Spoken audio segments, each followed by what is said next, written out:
మహారాష్ట్రలో భారీగా వర్షాలు కురుస్తున్నాయి. థానే పట్టణంలో వరదలు ముంచెత్తాయి. గత 2 రోజులుగా కురుస్తున్న వానలతో రహదారులు జలదిగ్బంధం అయ్యాయి. పట్టణంలోని చాలా ప్రాంతాల్లో రోడ్లు చెరువులను తలపించాయి. దీంతో ప్రయాణికులు తీవ్ర ఇబ్బందులు పడ్డారు.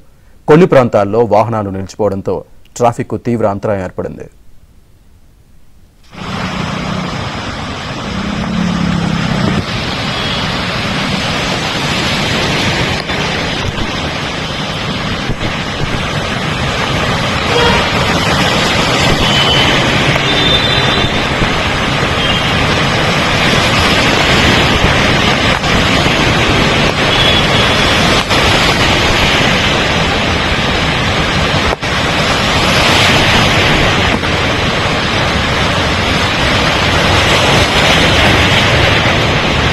తలపించాయి. దీంతో ప్రయాణికులు తీవ్ర ఇబ్బందులు పడ్డారు. కొన్ని ప్రాంతాల్లో వాహనాలు నిలిచిపోవడంతో ట్రాఫిక్కు తీవ్ర అంతరాయం ఏర్పడింది.